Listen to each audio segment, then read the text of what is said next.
This video is going to show you how to teach the multiplication algorithm while using the Cuisenaire Rods so that the children will understand conceptually what they're actually doing instead of just following a formula that doesn't really mean anything to them.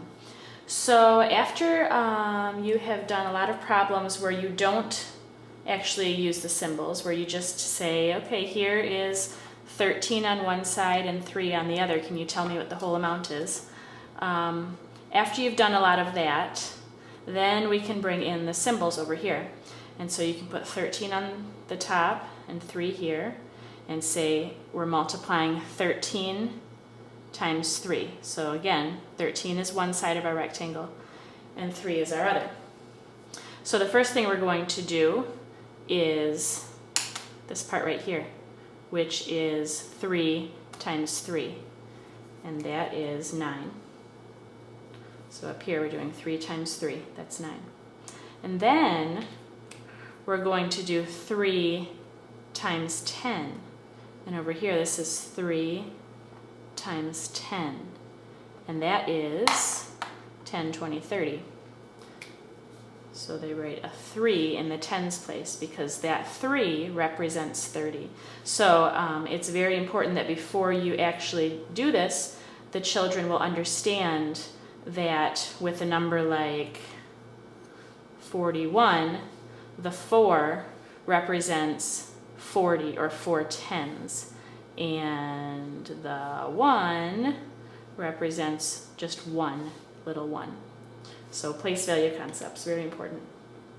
So here we have 11 times 5. You could set it up this way, or you could also set it up that way. Either way is correct, because either way we have 11 on this side. Say we have 10 and 1, and on this side we have 5.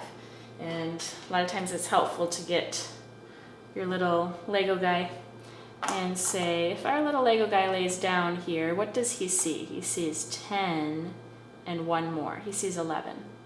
And if he lays down on this side, he sees 5. So those are the two sides of the rectangle. Okay, so 11 times 5. First we do 5 times 1.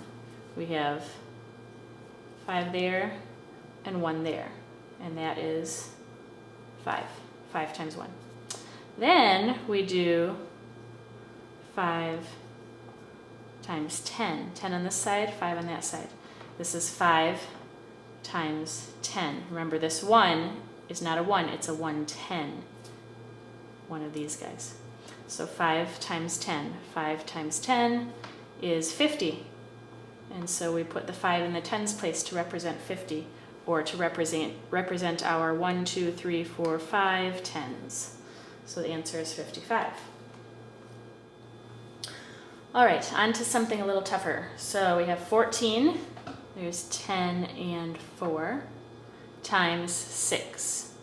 1, 2, 3, 4, 5, 6. Now you could also do 4 6s instead of 6 4s. Either way would be correct.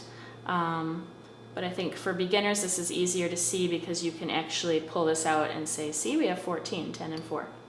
And then see, we have 6 of those. So 14 times 6. First thing we're going to do is 4 times 6. 4 times 6 is 24. So actually what you can do at this point is trade. This is 24, okay? 4 times 6. I'm going to trade it for 24. So that's the same amount. And if the child has to absolutely see that, if they don't know their multiplication tables yet, you line all these up and they can see it's the same. But really, before you start this, they should know their multiplication tables pretty well. So there's 24. So what I'm going to do is put the 4 here and put my 2 10s. Why don't we turn them this way, put them up there. And that is because that is the same thing we're going to do down here. So we put our 1s, that's the 4, and we carry or regroup our 2 10s. We bring them over by the other 10s. And then we do 6 times 10. So this is 6, and this side is 10. So all of this is 60. And then we add the 2 more 10s. So 60 plus 20, or 6 10s plus 2 10s, is 8 10s. So altogether, we have 84. Last one, 18 times 5. So the first thing we're going to do is multiply the 5 times the 8, which is right here. This side is 5, and that side is 8.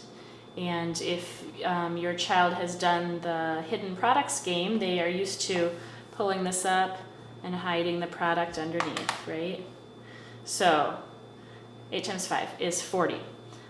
So let's trade our 5 8s for 4 10s, and I'll erase this. We don't need that. Okay, so we have 40. We have no 1s to put down here, right? Nothing. I'm going to bring my 10s. Oops, let me turn again. Bring my 10s up there, and I will put down that I have no 1s, and I have 4 10s I have to add in later. And then I'm going to do 5 times 10. Here's 5, and there's 10. Okay, so 5 times 10 is 50, and I'm going to add in the 4 more 10s right here. And 5 10s plus 4 10s is 9 10s, and so altogether we have 90. So that is how you should teach that, so that children understand it conceptually. This is the first step, and the next step after this will be multiplying larger 2-digit numbers by 1-digit numbers, so something like 28 times 5 or 58 times 5, and I will do that in the next video.